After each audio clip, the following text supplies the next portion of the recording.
jamaah salat maghrib rahimani wa rahimakumullahu jami'a. Alhamdulillah,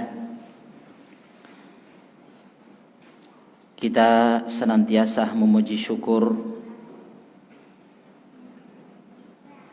hanya kepada Allah Subhanahu wa ta'ala yang sampai pada malam hari ini masih terus memberikan nikmat kebaikan kepada kita,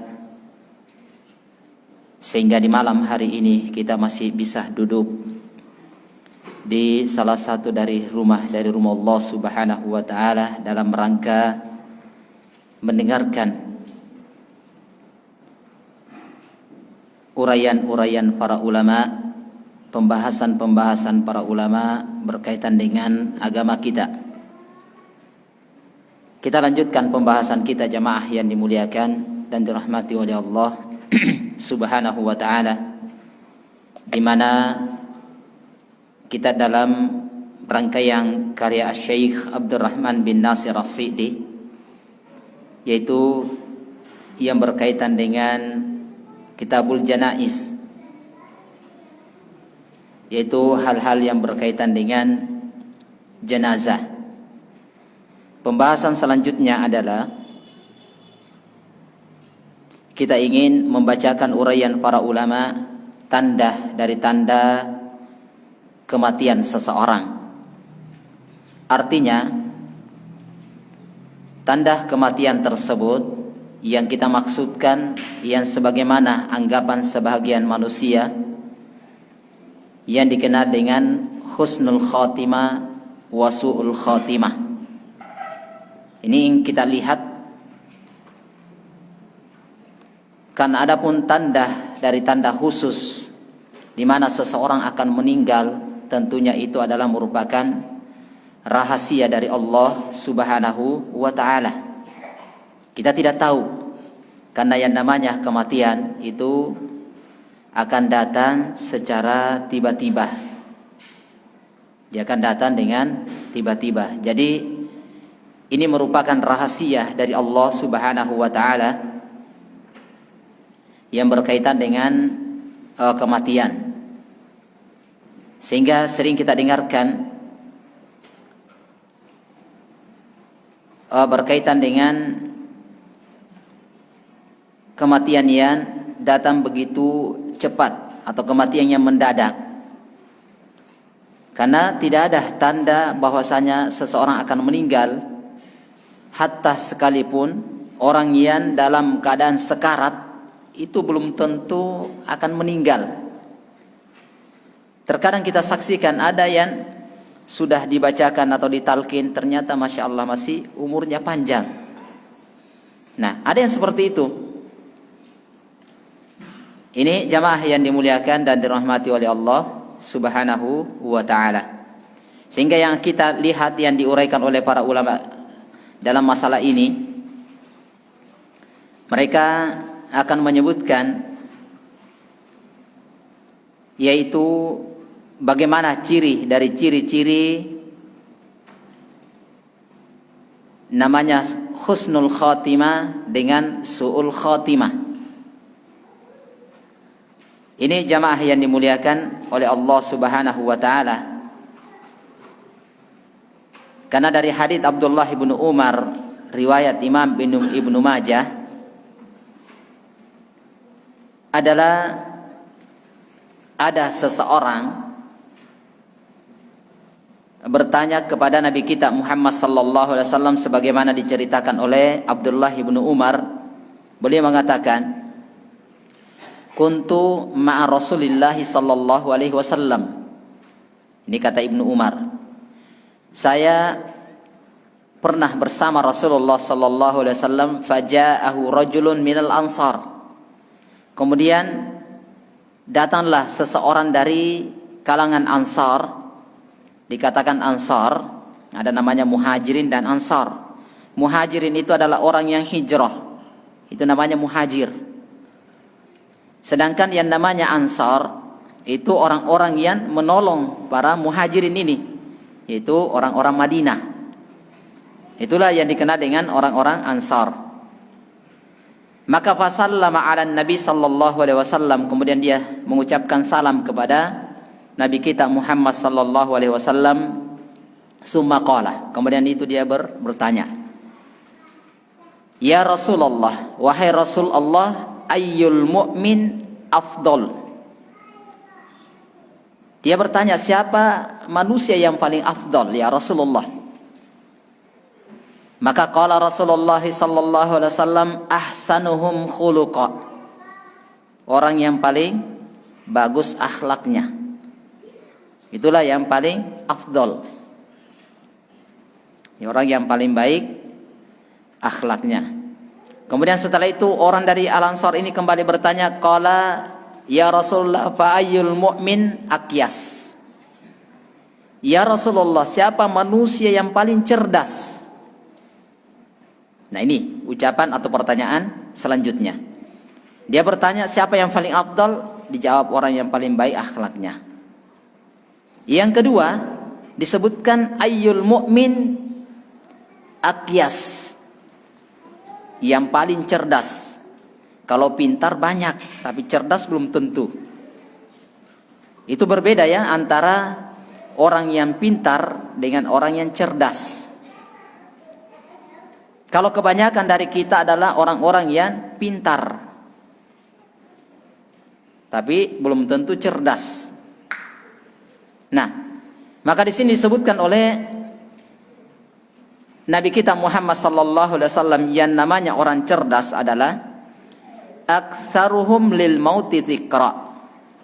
Itu dia namanya orang cerdas.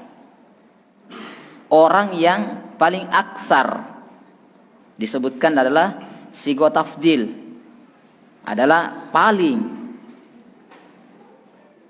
banyak mengingat al-maut, orang yang paling banyak mengingat kematian. Itulah yang paling aqyas, yang paling cerdas.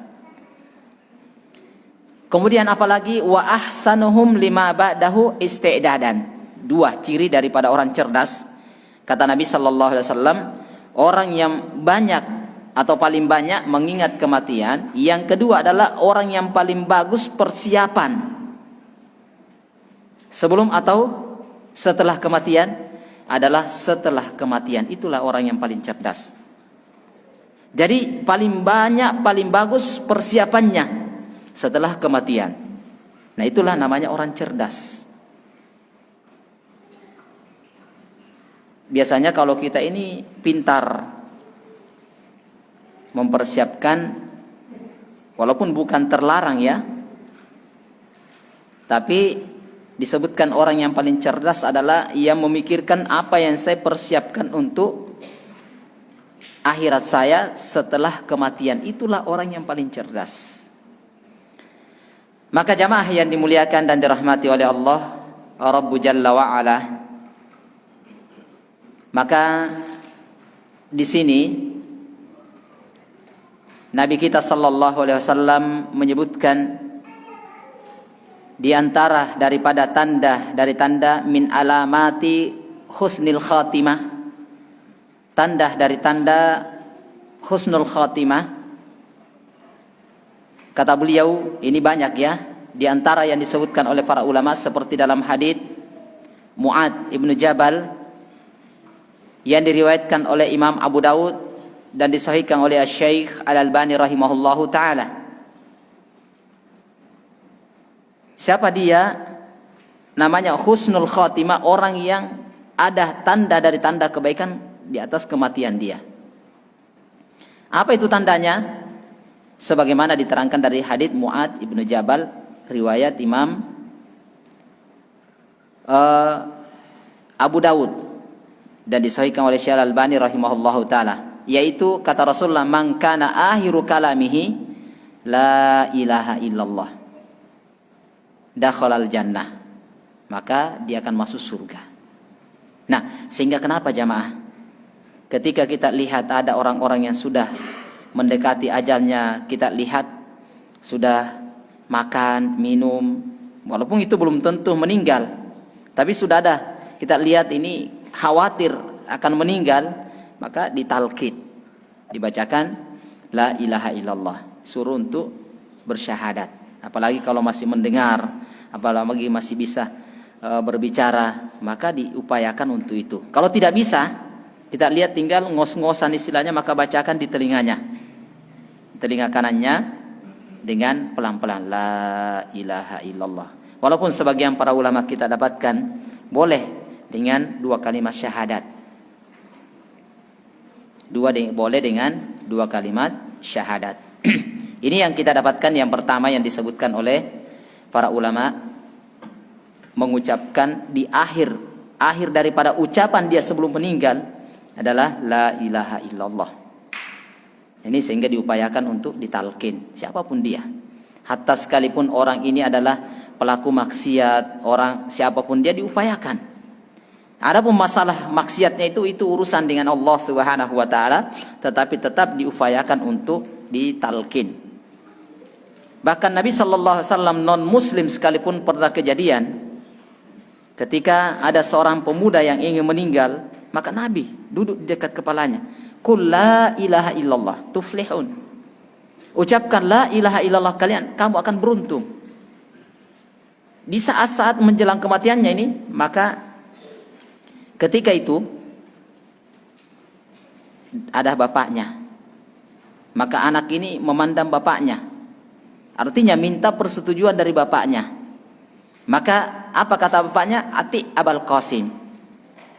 Turuti dia, yaitu Muhammad sallallahu alaihi wasallam. Akhirnya dia ucapkan la ilaha illallah, kemudian setelah itu meninggal. Maka Rasulullah sangat berbahagia. Kenapa? Dengan dia mengucapkan ini, maka dia mengatakan dengan sebab saya dia selamat dari api neraka. Ini non muslim ini.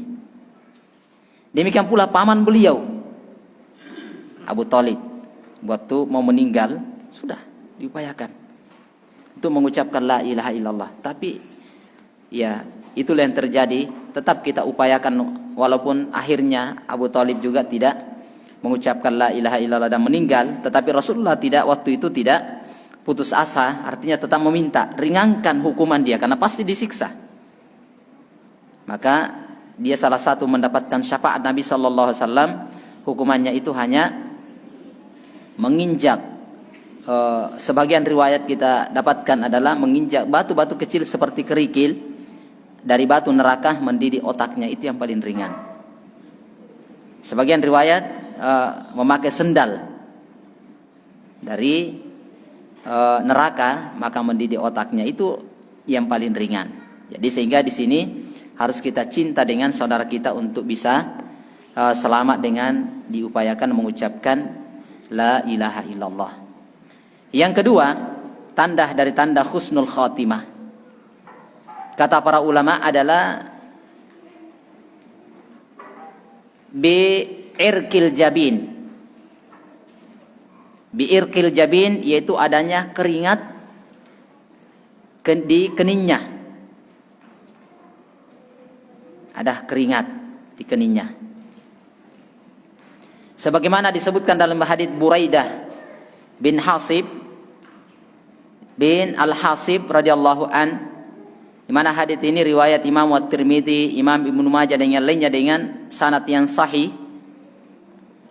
Sebagaimana diterangkan oleh Syekh Al-Albani rahimahullahu taala, beliau mengatakan mautul mu'min bi'irkil jabin.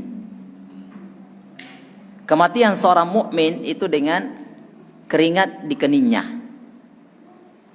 Sehingga ini diantara kata para ulama termasuk dari tanda husnul khatimah, saat meninggal itu ada keringat di keningnya. Ini wallahu taala alam bissawab.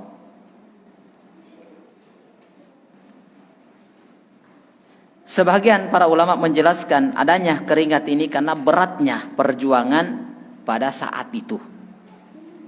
Beratnya perjuangan saat datangnya sakaratul maut, sehingga menyebabkan berkeringatnya orang-orang yang meninggal.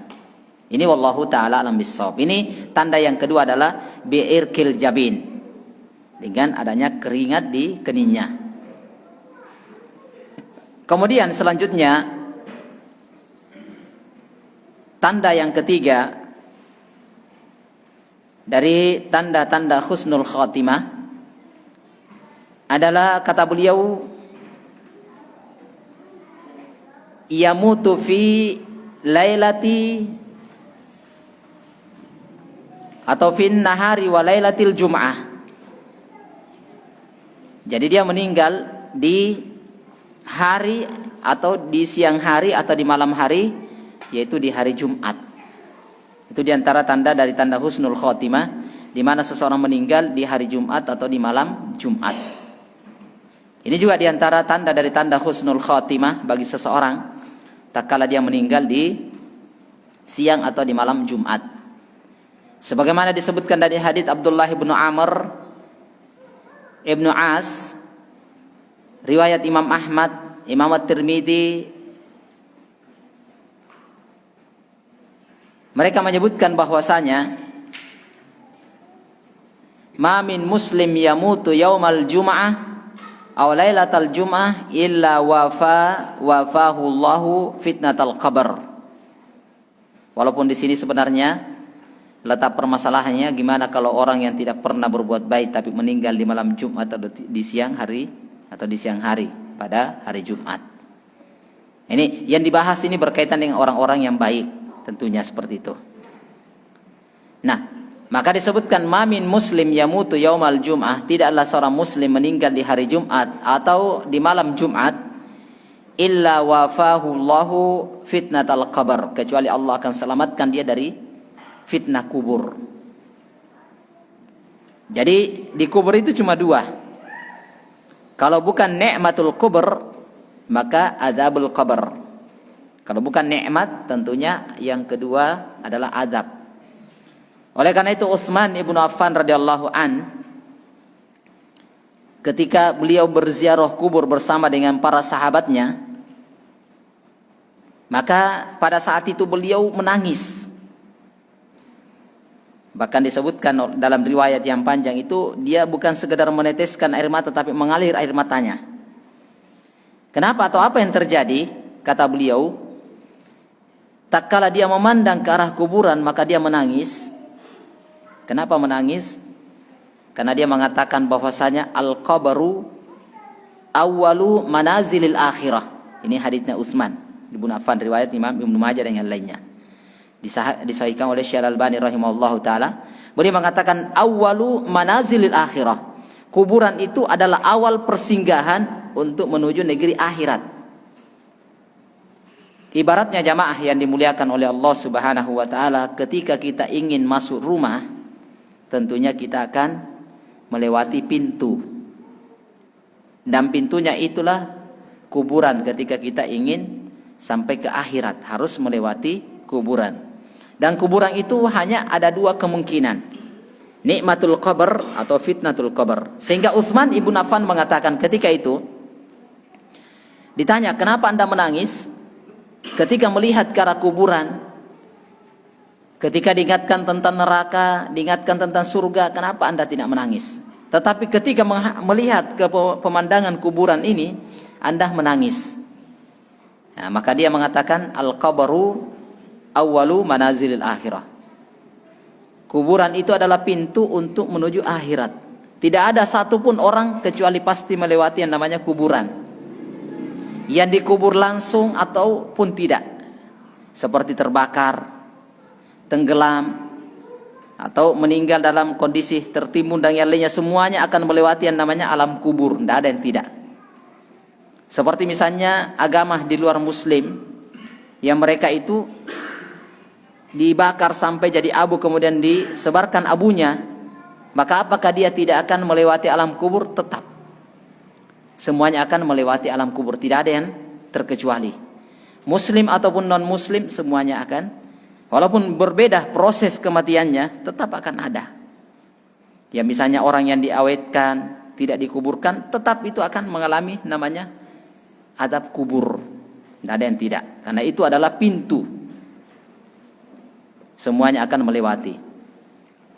Nah, ini jamaah yang dimuliakan oleh Allah Subhanahu wa taala. Maka beliau mengatakan, fa iyanju minha. Kalau kamu selamat di sini, ini kata Utsman, fama ba'dahu aisar. Kalau kamu selamat di sini, maka perjalanan hidup kamu selanjutnya itu jauh lebih mudah. Itu kata beliau. Tetapi sebaliknya, fa illam yanju minha, kalau kamu tidak selamat di sini, fama ba'dahu asyad, maka perjalanan hidupmu selanjutnya itu lebih berat. Itu kata, kenapa Utsman ibnu Affan radhiyallahu anhu menangis, ini dia. Khawatir jangan sampai saya ini tidak selamat. Padahal Utsman ini termasuk manusia yang asyarul mubasysyirina atau mubasysyirina bil jannah. Termasuk 10 sahabat Nabi sallallahu alaihi wasallam yang mubasysyirina bil jannah, diberikan kabar gembira dengan surga. Tapi masih khawatir, apalagi kita ini jamaah. Tidak ada jaminan. Jangankan untuk selamat di sini, amalan ibadah kita belum tentu diterima. Nah ini, sehingga wajar Utsman ibnu Affan radhiyallahu an mengkhawatirkan dirinya. Itulah kekhawatiran mereka. Maka salah satu diantara dari husnul khatimah yaitu dengan meninggal di malam ataupun di siang hari Jumat. Ini wallahu taala a'lam bissawab. Kemudian selanjutnya adalah di antara tanda dari tanda husnul khatimah, tentunya ini berbicara selain dari mati syahid. Mati syahid artinya di medan peperangan membela agama Allah Subhanahu wa taala. Ini selain dari ini, kalau itu jelas. Di antaranya adalah sebagaimana disebutkan dari hadits Abu Hurairah, dia dianggap sama dengan mati syahid. Ini ada 5, sebagaimana diterangkan oleh hadits Abu Hurairah radhiyallahu an, riwayat Imam Al-Bukhari dan Imam Muslim. Kata Rasulullah sallallahu alaihi wasallam, asy-syuhada'u khamsatun. Orang yang mati syahid itu ada 5. Yang pertama kata beliau adalah al-mat'unu. Kemudian yang kedua adalah wal mabtun. Yang ketiga wal ghariku. Kemudian wasahibul hadmi wasyahidu fi sabilillah. Ini disebutkan. Jadi kata beliau, di antara tanda dari tanda husnul khatimah yang selanjutnya adalah orang yang disebut syahid. Jadi kata beliau asy-syuhada'u khamsah. Orang yang mati syahid itu ada 5. Yang pertama adalah al-mat'unu. Orang yang mati karena ta'un, yaitu wabah. Wabah penyakit. Ini pernah menimpa pada zaman Nabi kita Muhammad sallallahu alaihi wasallam tentang ta'un. Sehingga kemarin itu sempat ada yang mengindikasikan bahwasanya COVID-19 itu termasuk dari ta'un, sehingga mereka yang meninggal itu dikatakan mati syahid. Tapi kita dapatkan uraian-uraian para ulama itu tidak sampai tingkatan itu, tidak masuk. Itu Allahu ta'ala alam bissawab. Karena kalau ta'un ini kena meninggal, tidak ada yang selamat. Tidak ada yang selamat kalau terkena penyakit ini. Ini yang pertama adalah penyakit ta'un. Yang kedua kata beliau adalah al-mabtun.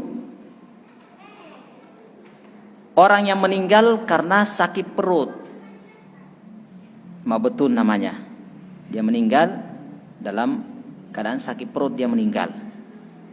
Maka itu termasuk mendapatkan pahala syahid. Yang keempat adalah wal ghariku, orang yang tenggelam. Al-gharik, ini orang yang tenggelam itu termasuk orang yang mendapatkan pahala mati syahid. Kemudian wasahibul hadami, yang keempat adalah orang yang meninggal karena tertimbun, reruntuhan, tanah longsor dan yang lainnya. Itu juga termasuk dari mati syahid. Dalam sebagian riwayat disebutkan berkaitan dengan orang yang mati syahid ini adalah orang-orang yang mati terbakar. Dan ini orang yang di masa nifas atau melahirkan bagi wanita, itu juga mendapatkan dalam mati syahid. Nah, ini dari hadits ini disebutkan bahwasanya wasahibul orang yang meninggal karena tertimpa runtuhan. Yang kelima adalah wasyahidu fi sabilillah. Kalau ini jelas, orang yang meninggal di jalan Allah Subhanahu wa taala. Dalam di mana diriwayatkan oleh Imam Ahmad dengan sanad yang sahih disebutkan al-qatilu fi sabilillah syahidun. Orang yang berperang atau terbunuh di jalan Allah Subhanahu wa taala itu adalah syahid. Wal mat'un syahid. Orang yang terkena wabah taun syahid. Wal mabtun syahid. Ada juga orang yang mengalami sakit perut adalah syahid. Wa man mata fi sabilillah fahuwa syahid. Orang yang meninggal di jalan Allah Subhanahu wa taala juga syahid. Sehingga sebagian para ulama mengatakan orang yang meninggal karena menuntut ilmu itu termasuk mendapatkan pahala syahid. Dengan dalil ini dari hadits Abdullah bin Bushr bahwasanya wa man mata fi sabilillah fahuwa syahid. Jadi yang disebutkan tadi yang pertama al-qatilu, berperang. Memang ini berperang. Kalau yang di kedua ini adalah dia di jalan Allah Subhanahu wa taala. Termasuk di jalan Allah adalah orang yang melakukan talibul ilm, belajar ilmu agama kemudian dia meninggal. Maka ini termasuk dalam kategori syahid. Dalam riwayat yang lainnya dari Jabir Ibnu Atiq itu disebutkan berkaitan dengan syahid ini, riwayat Imam Abu Daud dengan sanad yang sahih, di mana Rasulullah sallallahu alaihi wasallam mengatakan asy-syahadatu sab'un siwa al-qatli fi sabilillah. Jadi 7 selain dari orang yang terbunuh di jalan Allah Subhanahu wa taala. Jadi selain itu. Nah, ini dalam hadis yang lainnya ya. Yang pertama adalah al-mat'un syahidun, orang yang terkena penyakit taun. Ini sudah disebutkan. Wal ghariqu syahidun, orang yang tenggelam atau tertimbun atau yang lainnya, runtuhan atau kena longsor dan yang lainnya adalah syahid. Kemudian wasahibul harik syahid. Sahibul harik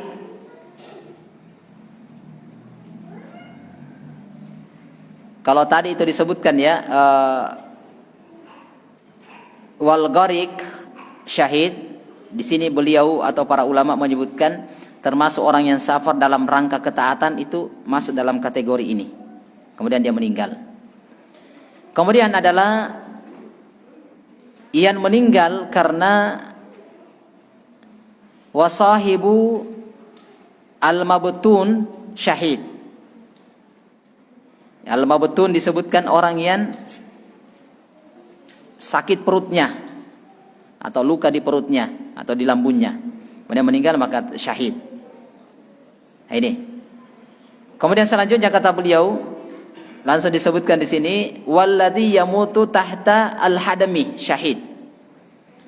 Orang yang meninggal karena kebakaran, terbakar, ini juga dikategorikan syahid.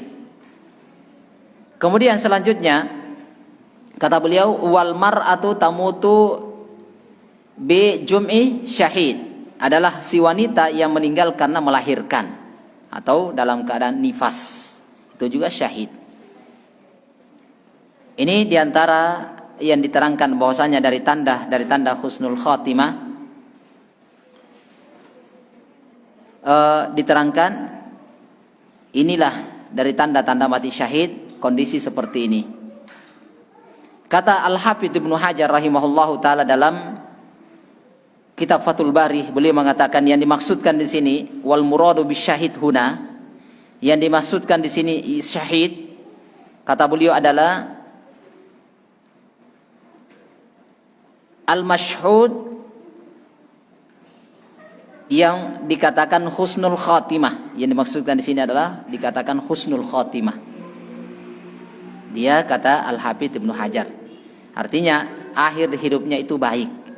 Itulah ciri dari cirinya. Kata Al-Hafidz Ibnu Hajar rahimahullahu taala. Walaupun Imam An-Nawawi rahimahullahu taala itu beliau menyebutkan level dari level-level, tingkatan dari tingkatan yang syahid, kata beliau, Imam An-Nawawi.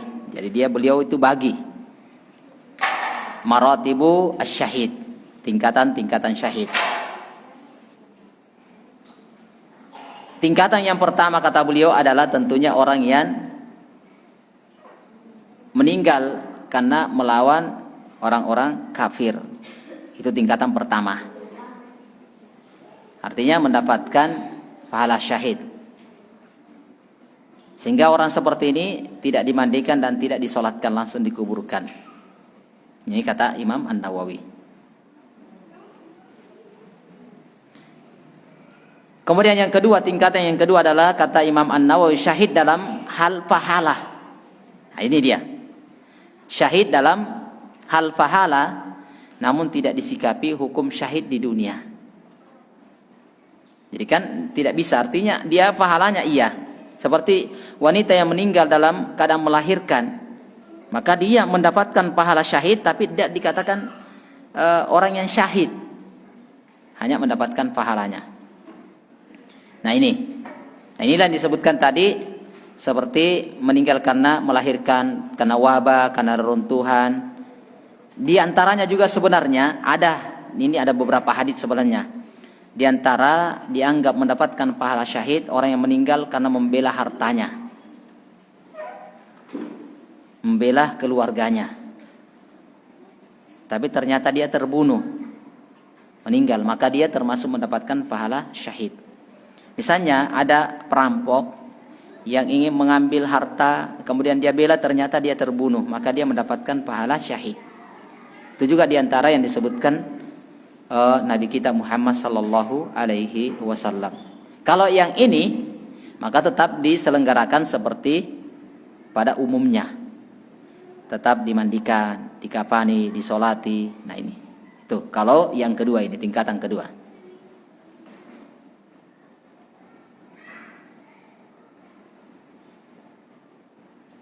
Ini wallahu taala alam bissawab. Ini kata Imam An-Nawawi rahimahullahu ta'ala. Kemudian yang selanjutnya,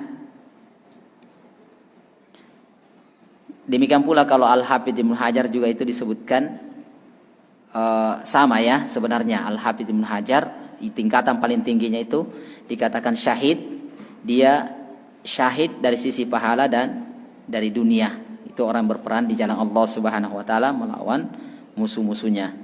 Sedangkan yang kedua adalah hanya mendapatkan pahala syahid, tapi dia tidak mendapatkan syahid di dunia, hanya mendapatkan pahala seperti jenis penyakit-penyakit yang menimpa dia. Ini Al-Hafidz Ibnu Hajar.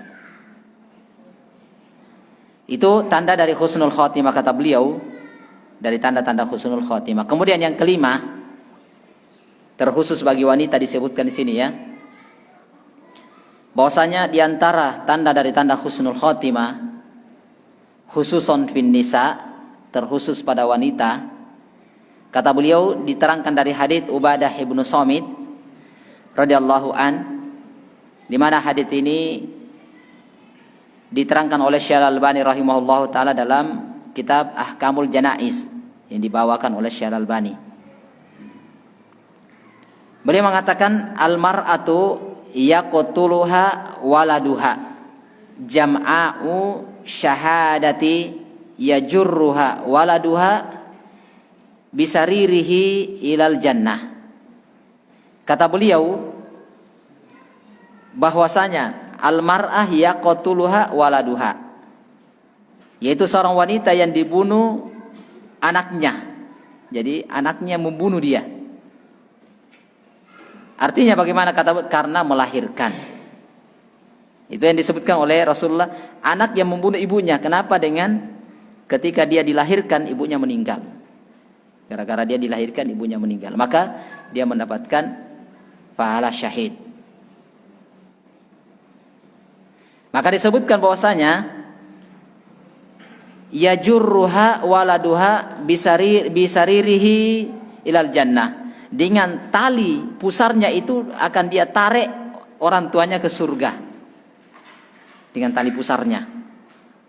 Inilah yang kata para ulama, termasuk wanita yang meninggal dalam kondisi melahirkan atau di masa nifasnya dia meninggal, maka ya mungkin saja tidak pada saat melahirkan tidak, tetapi setelah melahirkan dia sudah tidak sadarkan diri sampai meninggal, itu termasuk.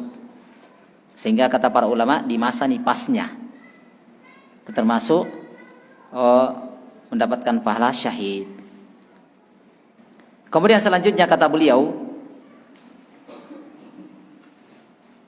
yang ini yang telah kita sebutkan tadi. Yang keenam adalah orang yang mempertahankan hartanya atau membela hak keluarganya. Kemudian dia terbunuh, maka dia mendapatkan pahala syahid. Sehingga pun kalau misalnya dia yang membunuh karena mempertahankan itu pun tidak ada hukuman dalam Islam. Walaupun mungkin dalam hukuman dunia di pihak kepolisian iya, tapi dalam hukum dunia tidak. Ketika dia membela hartanya. Disebutkan dalam hadits Abu Hurairah radhiyallahu an berkaitan dengan ini, hadits yang diriwayatkan oleh Imam Muslim, di mana disebutkan qala jaa rajulun ila Rasulillah sallallahu alaihi wasallam faqala ya Rasulullah. Datang seseorang kepada Rasulullah sallallahu alaihi wasallam dan dia mengatakan, ya Rasulullah, ara'aita in ja'a rajulun yuridu ahdha mali. Bagaimana pendapat engkau ya Rasulullah ketika datang seseorang ingin mengambil hartaku? Nah ini dia. Qala, maka Rasulullah mengatakan, fala tu'tihi malak. Jangan berikan hartamu. Ini kata Rasulullah. Qala ara'aita in qatalani. Bagaimana kalau dia membunuh saya? Ini orang ini bertanya. Qala qatilhu.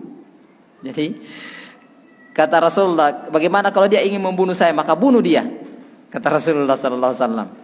Jadi Rasulullah ini mengatakan, kalau dia datang ingin merampas hartaku, maka jangan kau berikan.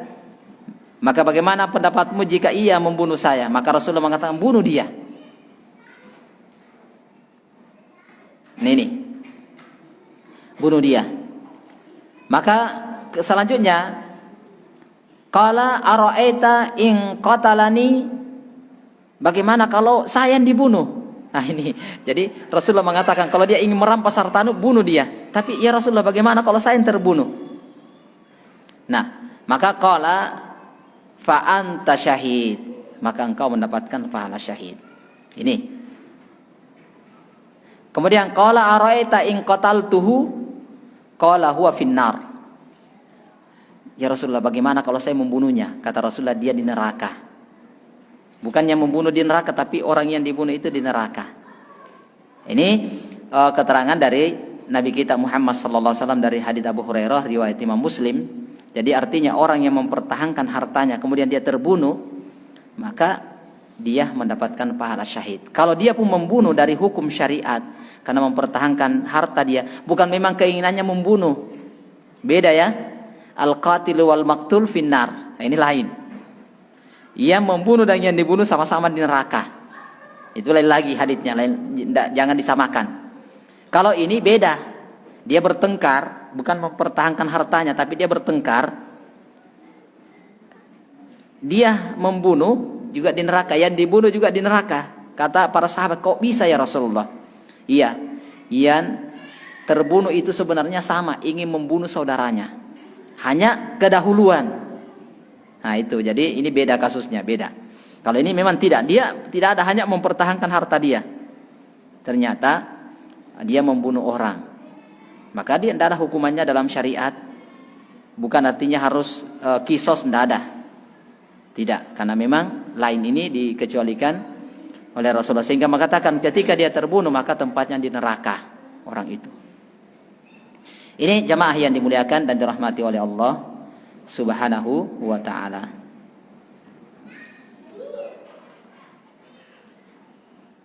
Yang penting jangan ya ada langsung dibunuh. Ini tidak ya.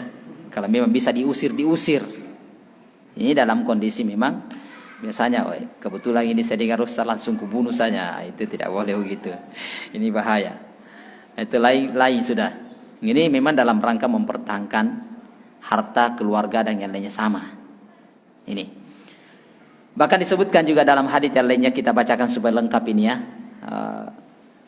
Hadis yang diriwayatkan oleh Imam An-Nasa'i, Imam Ahmad dengan sanad yang sahih, datang dari sahabat Qabus Ibnu Mukharik an abihi, dari bapaknya. Mungkin ini jarang kita dengar nama sahabat ini, namanya Qabus bin Mukharik, dari bapaknya. Ini kata beliau, qala wa sami'tu Sufyan Ats-Tsauri yuhadditsu bihadzal hadits. Saya mendengarkan Sufyan Ats-Tsauri menceritakan hadis ini. Beliau mengatakan, qala jaa'a rajulun ila Nabi sallallahu alaihi wasallam faqala ar-rajulu ya'tini fayuridu ila qala dzakkarhu billah. Nah, ini lihat di sini. Jadi dia bercerita, Sufyan Ats-Tsauri bercerita, ada seseorang yang datang kepada Rasulullah sallallahu alaihi wasallam, kemudian dia mengatakan, ada seorang datang kepada aku ingin merampas hartaku. Yang disebutkan adalah yuridu mali. Maka qala dzakirhu billah. Ini dia, lihat ini. Dzakirhu billah. Maka nasihati dia supaya ingat kepada Allah. Nah, ini ingat dia, berarti memang betul tidak ada keinginan untuk membunuh dia, tidak ada, dia ingatkan. Nah, ini. Kemudian setelah itu disebutkan, qala fa illam yudzakkir qala fasta'in alai min haulak minal muslimin. Maka disebutkan setelah itu ternyata tidak mengindahkan itu.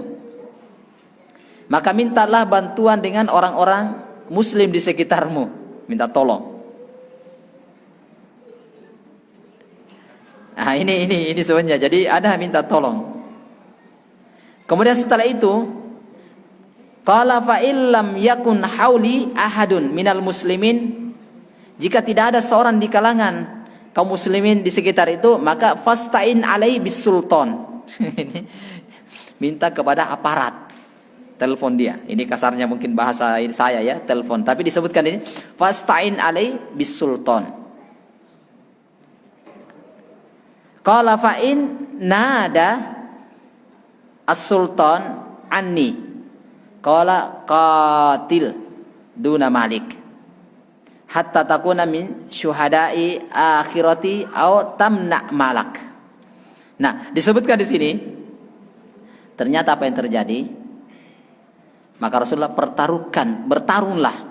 Sebenarnya dia bertarunglah demi hartamu sampai engkau tercatat sebagai syahid di akhirat atau berhasil mempertahankan hartamu. Artinya berarti membunuh dia atau mengusir dia. Itu. Ini hadis yang disebutkan dari riwayat Imam An-Nasa'i dan Imam Ahmad. Ini wallahu taala bissawab. Dalam riwayat lainnya dari Sa'id ibnu Zaid, riwayat Imam Abu Dawud, Imam An-Nasa'i juga disebutkan, an Sa'id ibnu Zaid an Nabi sallallahu alaihi wasallam qala man qutila duna malik fahuwa syahid. Ini langsung disebutkan, siapa yang dibunuh karena membela hartanya maka dia syahid. Ini wa man qutila duna ahlihi au duna damihi au duna dinihi fahuwa syahid. Nah, ini sama, membela keluarga, mempertahankan keluarga. Kata beliau, siapa yang dibunuh karena membela keluarganya maka ia syahid. Siapa yang dibunuh karena membela darahnya atau membela agamanya maka ia syahid. Ini sama. Jadi mempertahankan harta, mempertahankan keluarga, ternyata dia terbunuh maka dia mati syahid. Ini jamaah yang dimuliakan dan dirahmati oleh Allah Subhanahu wa taala. Masih ada waktu atau sudah habis waktu? Hah? Ah, ya, 4 menit insyaallah. Ya, saya tambahkan sedikit ini, masih ini terlalu lama ini insyaallah. Nah, selanjutnya ini meninggal karena ribat. Kita pernah mendapatkan penjelasan dari guru-guru kita, dari ustaz-ustaz kita, termasuk ribat ini adalah aparat pemerintahan, termasuk misalnya Pak polisi, Pak tentara yang ditugaskan menjaga perbatasan. Kemudian dia meninggal di situ, maka dia masuk mendapatkan pahala syahid. Maka ditanyakan bagaimana? Ini kan bukan membela agama, tapi dia membela negara. Maka mereka mengatakan tetap masuk dalam lingkup ini. Ini namanya ribat. Disebutkan dari hadis Salman Al-Farisi, diriwayatkan oleh Imam Muslim, qala ribatu yaumin wa lailatin khairum min siyami syahrin wa qiyamihi. Ribat satu hari satu malam itu jauh lebih baik daripada puasa sebulan dan sholat malam selama 1 bulan.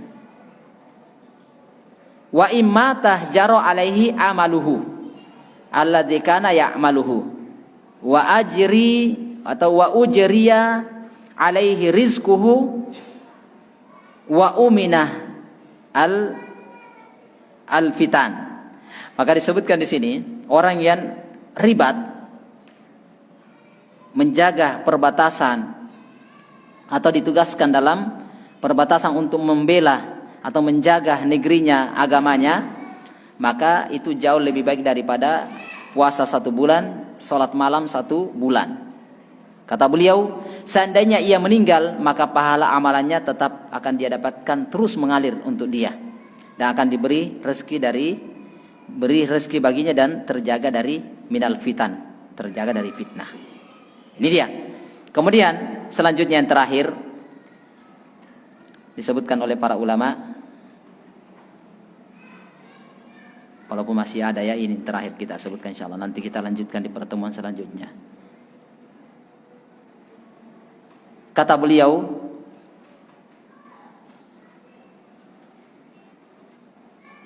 adalah meninggal dalam keadaan beramal soleh. Nah, ini meninggal dalam keadaan beramal soleh. Sehingga kenapa kita harus tetap menjaga amalan ibadah kita,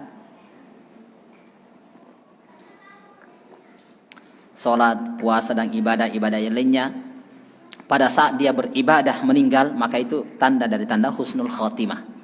Ada yang meninggal dalam keadaan sujud, tidak pernah bangun-bangun sudah. Nah ini disebutkan dari hadits Hudzaifah ibnul Yaman, di mana hadits ini disahihkan oleh Syekh Al-Albani rahimahullahu taala. Disebutkan, man qala la ilaha illallah ibtigha'a wajhillah khutima lahu biha dakhalal jannah. Wa man shoma yawman ibtigha'a wajhillah khutima lahu biha dakhalal jannah. Wa man tasaddaqa bisadaqatin khutima lahu biha dakhalal jannah. Ini dia beramal, dia meninggal dalam keadaan amalan saleh. Kata beliau, siapa yang mengucapkan la ilaha illallah dalam keadaan mengharapkan wajah Allah, maka dia mendapatkan, ditutup amalannya dengan surga. Siapa yang berpuasa dalam rangka mengharapkan wajah Allah, maka amalannya ditutup dengan surga. Siapa yang bersedekah dengan suatu sedekah, kemudian dia meninggal, maka ditutup amalannya dengan surga. Nah, dari sinilah para ulama jamaah menyebutkan orang yang meninggal dalam kondisi dalam keadaan beramal soleh itu tanda dari tanda husnul khatimah. Dan pembahasan ini tentunya bisa kita lihat dari keterangan Asy-Syaikh Muhammad Ibn Nasruddin Al-Albani rahimahullahu taala, atau Asy-Syaikh Al-Albani rahimahullahu taala. Jadi apa yang kita sebutkan tanda dari tanda husnul khatimah, apa yang diuraikan oleh Asy-Syaikh Al-Albani rahimahullahu taala dalam Ahkamul Janaiz. Dari Ahkamul Janaiz, hukum-hukum seputar jenazah. Itu wallahu taala alam bissawab.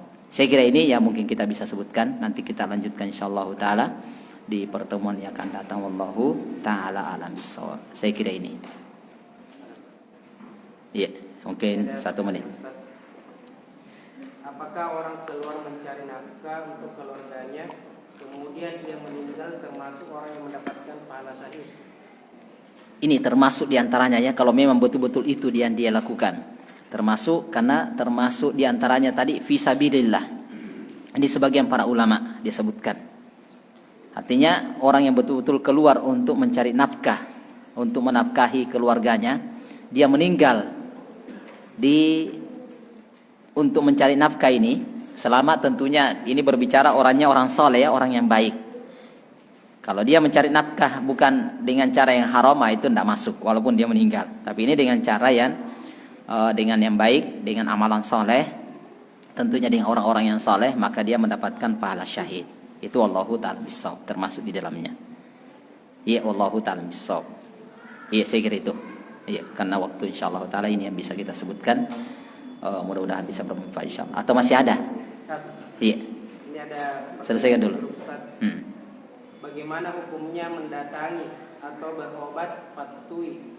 Contoh sakit bisul dan banyak yang menyarankan untuk ke sana untuk berobat dengan metode ditiup atau patui. Ya, ini yang butuh dilihat apakah ada sebab akibat di situ. Kalau tidak ada, ini bahaya. Jadi artinya kalau hanya ditiup, ini tidak. Kecuali kalau misalnya dibekam, dikeluarkan ini, ya itu. Kalau yang seperti ini bahaya, bisa mengarah kepada dukun dan paranormal. Itu butuh diwaspadai di situ. Apalagi hanya ditiup. Nah ini tidak. Ini wallahu ta'ala hindari itu. Ini itu bisa bahaya, masuk dalam dukun. Ya wallahu ta'ala bisa. Saya kira itu. Jadi dilihat sebab akibatnya. Kalau orang sakit kepala ada obatnya memang dari dokter, wajar. Kalau ini ya masalah. Kecuali kalau ke sana ditumbuhkan dedaunan atau semacam ini baru ditempelkan, nah itu lain. Tapi kalau hanya ditiup, ini. Ini wallahu ta'ala bissawab. Iya, saya kira itu. Wallahu ta'ala bissawab. Subhanakallahumma rabbana wa bihamdik, asyhadu an la ilaha illa anta astaghfiruka wa atubu ilaik. Assalamualaikum warahmatullahi wabarakatuh.